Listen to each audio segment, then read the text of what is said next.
Hello everybody. So the day started so well. I was like, okay, I'm gonna make a nice video tonight about how green we end the day.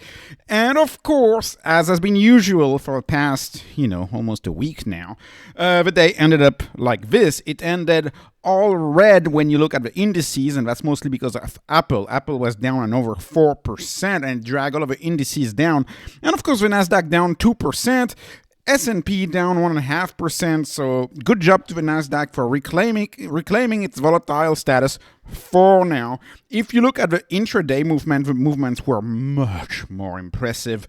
This is what the NASDAQ dropped by 7% between the peak, it opened green, and the bottom, right? And the S&P, you'll see the performance of the S&P over a one-day period is much more similar to the NASDAQ, 6.4% versus 7.1%. Again, why own the S&P if there's like no more stability intraday? It looks like the instability is about the same. And Bitcoin, of course, a channel's favorite, Bitcoin is down 4% on the day. So it did better than the NASDAQ yet again. And this is now because this is so crazy. Like I can't even begin to imagine how crazy this is. I didn't see this coming. I don't think any of us could have seen coming. Now, to be fair, out of the 1.5 trillions destroyed today, probably a trillion of that was due to the press conference of Trump being late, and I have no idea what he was talking about. I only do stocks on this channel, as you know, but the losses are starting to add up. They had Thursday, 2.85 trillion, Friday, 3.25 trillion, Monday, 2.1 trillion, Tuesday, 1.5 trillion. So, this is, I'm going to start talking like hipsters in the financial world and call it a trill. How many trills, right? How many trills erased so far in a 4 trading day period? 9.7 trill? Am I counting right? So let's round it up. Let's call it a deca trill, right? So, think about what these numbers mean. This is totally insane. Like, these numbers, in my view, no financial advice, these numbers should make you rethink the very value of fiat. This is what these numbers should make you rethink. What's a trill between friends? These losses are so nuts, and I feel really bad for, it's been a tough real estate market for the past few years. I feel really bad for people who have sold their house, because we're going to have the mother of all monetary printing, like you wouldn't believe, is what I fundamentally believe. It's going to be absolutely insane, right? Don't let your house, assuming you have a nice house, don't let your house go for $1 million. It's probably going to be worth a lot more because these losses make absolutely no sense. I have no better proof that this is just paper. This is literally paper. These companies are being bullied absolutely up, down.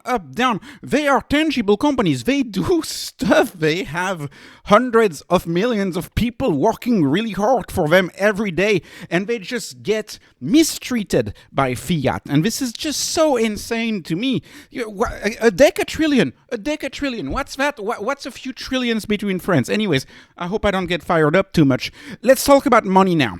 Some people, by the way, still call money Bitcoin, but I'm just going to call it money at this point. So money, the cost of money hasn't really changed much, 76,700. Actually, as I record this video, it's back above 77,000. If you look at money, right, for the past year, it was 71,000 in May 24, and now it's 76, 77, really, right now. And of course, MicroStrategy, as you know, is a big holding of this channel, a big stock, and it's down 11%. Now, of course, I would expect it to be a little down because Bitcoin was a little down today. Today, Bitcoin per this one was down 2.3. The Bitcoin ETFs were down 5%. This Bitcoin here, 24-hour period, that was down 2.3%. Again, acting like a stable coin, in my view, if you compare it to the market. MicroStrategy's underperformance, though, minus 11%. That was due because of Bitcoin, yes, but also because of a classic FUD attack. Here we go again, talking about the debt. MicroStrategy faces challenges, debt and regulation. You should never, as a journalist, that's like the rule. Like, you should never let a lie get in the way of a good story. Just lie, right? Just go ahead and lie is essentially the journalist's motto, and this is extremely annoying as someone who's followed this company for over 2 years, because of course this is all theoretical, right? This is all gap stuff. This is all gap stuff. But nonetheless, I think half of a drop of MicroStrategy was due to that news. Anyways, let me move on, because not everybody owns MicroStrategy or even likes Bitcoin. I want to talk about the crash again. Talking about the crash. So I'm now past the 1987 crash comparisons. I'm looking for new comparisons. Maybe you can find me a market that's been worse. Maybe a foreign market. I don't know. It's tough to find a reference. But it seems to me like we're making history again. But this time, this was history for me, because I was born after 87. I think half of my viewers on the channel, that was history for them. Now we're entering history for everybody. This is like history. Unless you're more than 100, unless you were investing in 1929, this is history for everybody. And so our generation, really anybody alive in the 2020s, is really blessed with now 2 100-year events. The events of 2020, of course, and now 2025. Maybe it looks like 2022 was nothing. It was a walk in the park. I mean, the whole Fed thing in 2022, that was nothing compared to 2025. So this is extremely frustrating. Of course, we also have about half a dozen 40,000 year type events, paradigms, like the invention of artificial intelligence, the invention of hard money, right? And I would certainly compare these two to the invention of fire, right? Or agriculture. That's the level of these revolutions. Space you could say it's 20th century, I'll give them that. But quantum computing is definitely this generation. We have these 40,000 year paradigm shift type of technologies and events, but nobody cares about that. Nobody cares about those, because we live in a crazy fiat world where the market is just dumb, and the market only seems to care about the next 30 minutes. This is like literally what happened today. The market was way more down than it should have been, because they were waiting for the speech, right? People had placed their bets based on the speech, bunch of options based on the speech, and the speech was delayed, and so the market just kept dropping and kept dropping and kept dropping. This is to tell you how theoretical this is. Let me move on to the point of why the markets are down, and we're fearful because people were hoping that maybe Trump would delay the tariffs or something like that, because they're starting tonight, right, at midnight Eastern time is when the tariffs are starting. And of course, a company is a dynamic actor, right? Sometimes I see in the comment section, my viewers tell me, oh, this is going to be the end of XYZ company. Well, XYZ company has managers who are very dynamic and manage their costs dynamically. And look at everything that's happening, right? And so, if tariffs are to stay, which they are to stay, it seems, unless we get a late announcement, they are to stay, they're starting tonight, right, at midnight. Well, it could take years to relocate manufacturing. Sure. But my viewers, by the way, most of them, we have decades of investing ahead of us. And don't forget, seeing the red on the portfolio is much more painful than seeing the green. Zooming out is important. Now, if you just started in the past 5 years, yes, that market has been really, really sucky. But we have decades of investing ahead of them. This is a long-term investing channel. So even if tariffs were to stay, and they were going to be a very long-term thing, it's going to take, 3 years, 4 years to relocate manufacturing? Again, companies are dynamic actors. If these tariffs are to stay, they will speed up the deadlines, right? They will speed up the construction. So anyways, and of course, there's always the issue as well of people who are about to retire now or retire this year. And my answer to that will be, well, make sure you have 5 times your needs by retirement age so you can withstand an 80% drawdown. Theoretically, we're not there yet, thank goodness. But anyways, as an example of how companies are dynamic, let me show you Apple. So Apple flies 5 planes full of iPhones to avoid US tariffs. And I tried prompting an AI about this, and the AI seems to think that the total retail value, assuming the weight limitation and the gas, and assuming they fly the iPhones to Hawaii or to Alaska, the total retail value would be about $2 billion of iPhone is what they were able to probably ship with those 5 planes.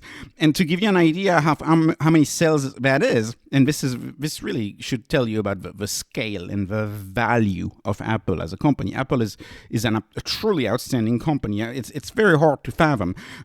This is only 1 week worth of sales. 5 cargo planes full of iPhones, according to my AI, is about just 1 week worth of sale. Think about the power of that company, especially in light of trills just appearing and disappearing. Yes, I would argue even Apple is more valuable than we think. That's really what I would argue.